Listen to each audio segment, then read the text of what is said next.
Hi and welcome to another one of our short game tips with me, Stewart Fraser, PGA Professional at Sneinton Golf. And today I bring you the bunker on the ninth hole here on our par 3 course. So I've hit a decent tee shot but just caught the greenside trap down the right hand side, and this is every golfer's worst nightmare. It's a relatively straightforward shot if played correctly, but a lot of people don't quite execute this one perfectly, and that results in either leaving the ball in the bunker, thinning it out, basically a lot of miss-hit shots.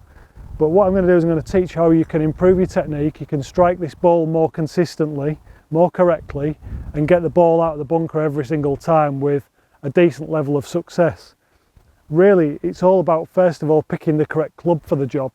And I've got here my 56 degree, 12 degree bounce sand wedge. Now, having a lot of bounce on this golf club is really important, because if I don't have a lot of bounce on the golf club, that's this ridge here on the bottom, what's going to happen is that this club will dig in. So the bounce allows it, when it enters the sand, that's going to allow it to skid underneath the ball, come straight back out the other end, and it won't dig into the sand too sharply. So that will help me maintain the club speed as it goes through the ball and make sure that ball just pops out on a nice cushion of sand. The next thing I need to do is make sure that my setup is correct. So I also need to open this club face a tiny bit to ensure that, again, that the bounce hits the sand first, and that's really important. Because I've opened the club face up, this club face is now going to point to the right hand side a little bit. So I'm actually, when I do shuffle my feet into the sand, I'm going to aim them a little bit left of target, so that then when I'm opening the club face up, then that then points down my target line, and that's where the ball's going to start. So I'm going to aim my club face down my target line. My feet are going to point a little bit left of where my intended starting line is, and then I'm going to shuffle my feet right into the sand with the ball position just a little forward of centre. Again, that's going to encourage me. Both those things there are key. Shuffling my feet right down into the sand, that'll get my lowest point of the swing even lower, so then guarantees that I'm going to strike that sand first. But also having the ball a little further forward in my stance, again, that helps me to make contact with the sand a little bit before the ball, giving me a nice strike. Because I don't want to be hitting that golf ball. I need the club entering the sand probably a couple of inches before the golf ball. So again, that ball just comes out on a nice cushion of sand. The swing I'm going to make is going to be fairly aggressive, so it's going to be a fairly positive swing.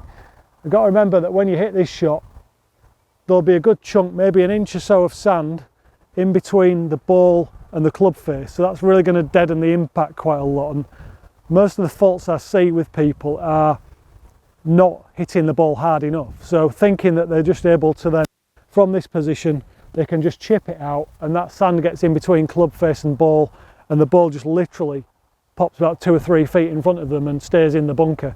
We need to generate a lot of speed, so then you guarantee getting the ball out of the bunker. But also, one other thing you have to do is you're going to have to get loft on this club face to get the ball elevated in a nice high flight so it doesn't go too far.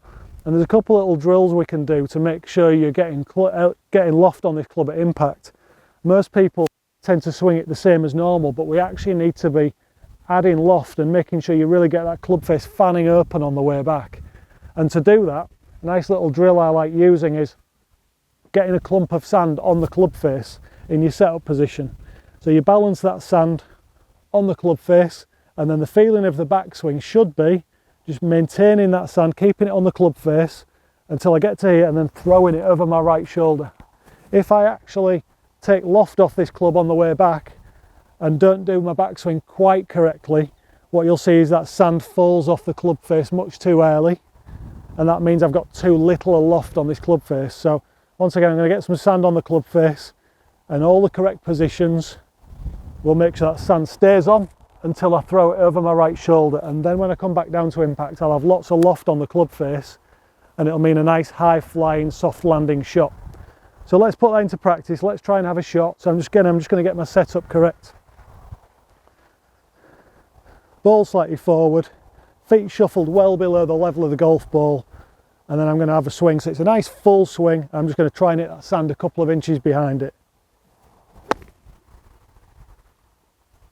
And that one there is absolutely perfect. So what has happened there is the club's dug into the sand a couple of inches before. You see where my ball position was, and my divot started a couple of inches before, and it's ended a couple of inches after the after the golf ball, and that's produced a nice, let's say, high flying, soft landing shot, and that will get you out of the bunker every single time.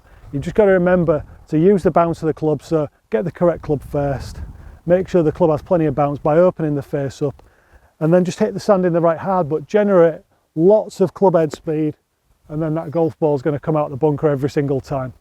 Thanks for watching. Don't forget to like and subscribe to the channel for more great tips and club reviews soon. I'll see you again.